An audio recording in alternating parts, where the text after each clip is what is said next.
శ్రీ మహాగణాధిపతయే నమః, శ్రీమాత్రే నమః. తెలుగు భక్తి ఛానల్ ప్రేక్షకులందరికీ నమస్కారం. కుటుంబంలో సభ్యులందరికీ అదృష్టము ఐశ్వర్యము కలిసి రావాలంటే, కుటుంబ సంక్షేమం జరగాలంటే ఎలాంటి సులభమైన పరిహారాలు పాటించాలో ఈ వీడియోలో మనం తెలుసుకుందాం. కుటుంబంలో సభ్యులందరికీ అదృష్టము ఐశ్వర్యము తొందరగా కలిసి రావాలన్నా, కుటుంబ సంక్షేమం జరగాలన్నా కొన్ని పరిహారాలు పాటిస్తే అది ఖచ్చితంగా జరిగి తీరుతుంది. వాటిలో ముఖ్యమైన పరిహారం ఏంటంటే ఇంటి ఇల్లాలు చేసే పరిహారం. ఇంటి ఇల్లాలు ఇంట్లో పూజ గదిలో కానీ ఎప్పుడైనా సరే దీపారాధన చేస్తే జిల్లేడు ఒత్తులతో దీపారాధన చేయండి. ఆడవాళ్ళు ఎవరైనా పూజ గదిలో ఎప్పుడైనా దీపం పెట్టినట్లయితే 2 జిల్లేడు ఒత్తులతో దీపం పెట్టండి. అది కూడా నువ్వుల నూనె కానీ అవిసె నూనె కానీ వినియోగించండి. దానివల్ల ఇంట్లో సభ్యులందరికీ అదృష్టము ఐశ్వర్యము కలిసి వస్తుంది. అలాగే గోధుమ పిండిని ఆడించటానికి పిండి మరకు ఇచ్చినప్పుడు దానిలో 4 శనగ గింజలు వేసి ఇవ్వండి. ఎందుకంటే గోధుమ పిండి శనగ గింజలు ఇవి కలిసినప్పుడు రవి గురువుల బలం పెరుగుతుంది. అలాంటి పిండితో ఇంట్లో సభ్యులు రొట్టెలు తిన్నట్లయితే రవి గురువుల బలం వల్ల కుటుంబ సంక్షేమం కలుగుతుంది. కుటుంబంలో సభ్యులందరికీ అదృష్టం కలిసి వస్తుంది. కాబట్టి ఇంట్లో వాళ్ళు ఎప్పుడైనా సరే గోధుమ పిండి మరకు ఇచ్చినప్పుడు ఏం చేయాలి? ఆ గోధుమ పిండిలో 4 శనగ గింజలు వేయాలి.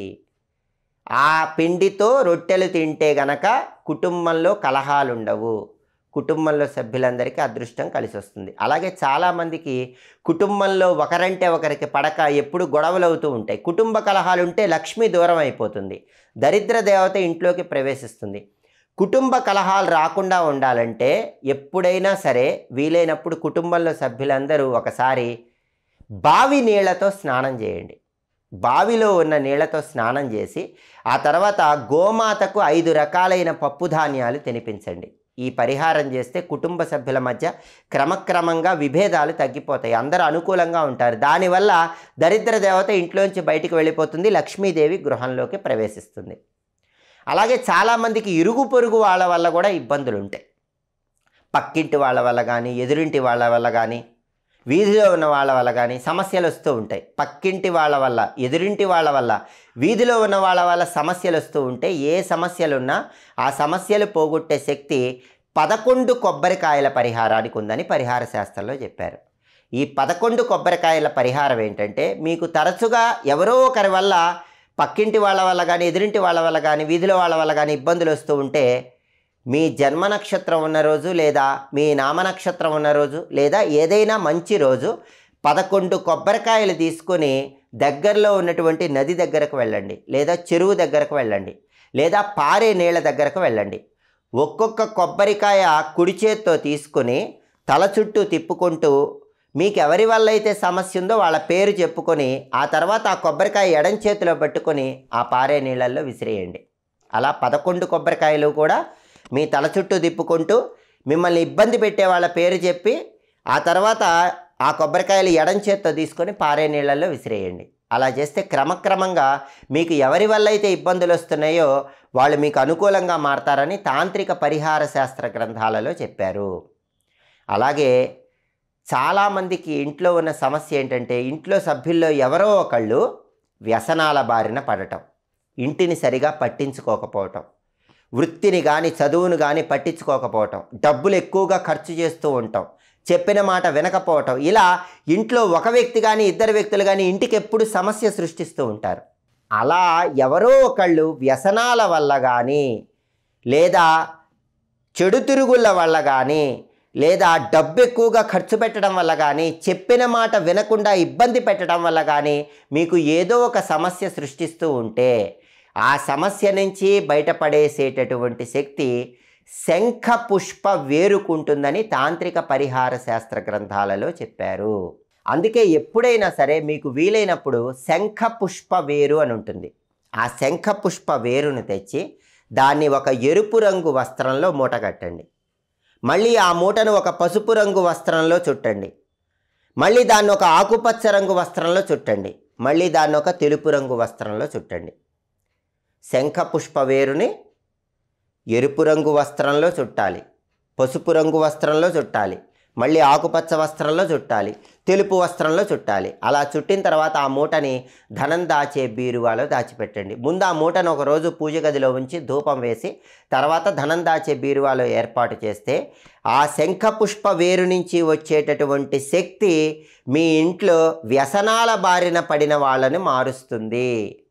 అలాగే చెప్పిన మాట వినని వాళ్ళని మారుస్తుంది. డబ్బు ఎక్కువ ఖర్చు పెట్టే వాళ్ళని మారుస్తుందని తాంత్రిక పరిహార శాస్త్ర గ్రంథాలలో చెప్పడం జరిగింది. అలాగే ఇంట్లో సభ్యులందరికీ అదృష్టం కలిసి రావాలంటే మీరు భోజనం చేసే ముందు పశువులకు కానీ పక్షులకు కానీ కొద్దిగా ఆహారం వేస్తూ భోజనం చేయండి. కుటుంబంలో అందరికీ సంక్షేమం ఉంటుంది, అందరికీ చక్కగా కలిసి వస్తుంది. తీవ్రమైన సమస్యలు ఎప్పుడైనా ఉన్నట్లయితే మాత్రం శివలింగం ఆకారంలో ఉన్నటువంటి మంచుగడ్డని మీ పూజా మందిరంలో ఉంచి దానికి పూజ చేయండి. దీన్ని హిమశివలింగ పూజ అంటారు. ఇది పౌర్ణమి రోజు చేయాలి. అంటే ఏదైనా ఒక మంచుగడ్డ శివలింగం ఆకారంలో ఉంటే దాన్ని పళ్ళెల్లో ఉంచి దానికి తెల్ల పుష్పాలతో పూజ చేసి ఆ తర్వాత ఆ హిమశివలింగం మంచుగడ్డ ఆకారంలో ఉన్న శివలింగాన్ని ఎక్కడైనా నీళ్ళల్లో వదిలిపెట్టేసేయండి.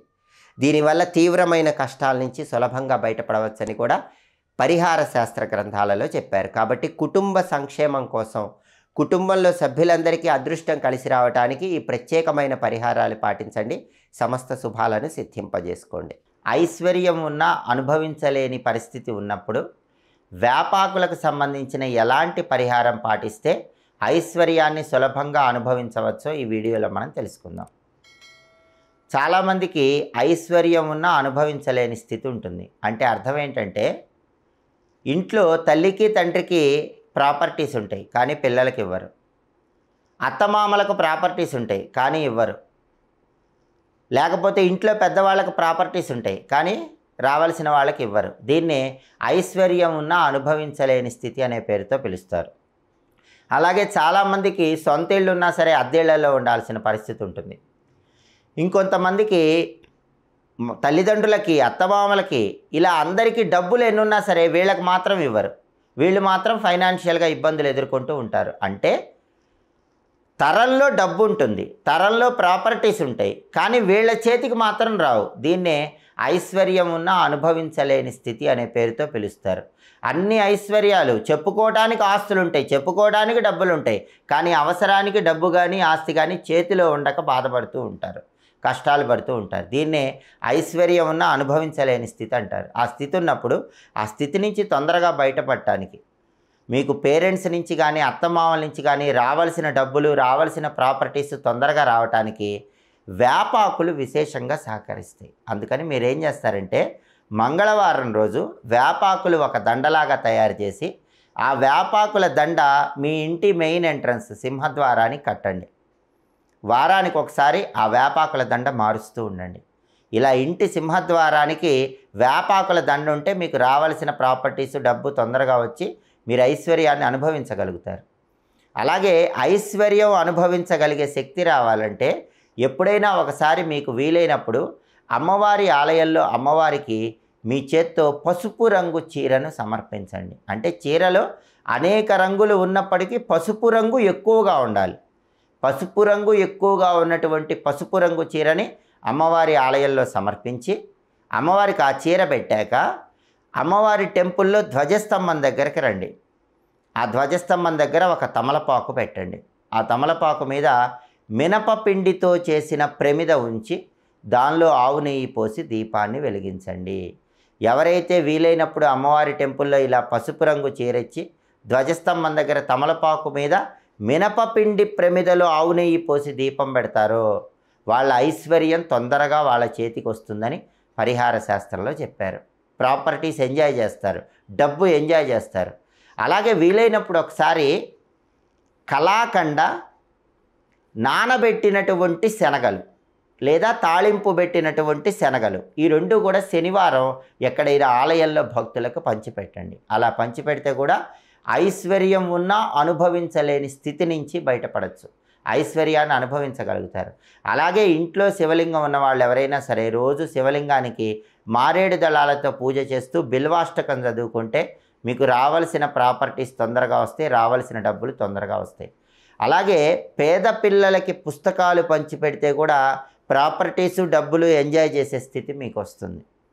బాగా పూర్ పీపుల్ చిల్డ్రన్ ఉంటారు, వాళ్ళకి పుస్తకాలు పంచిపెట్టండి.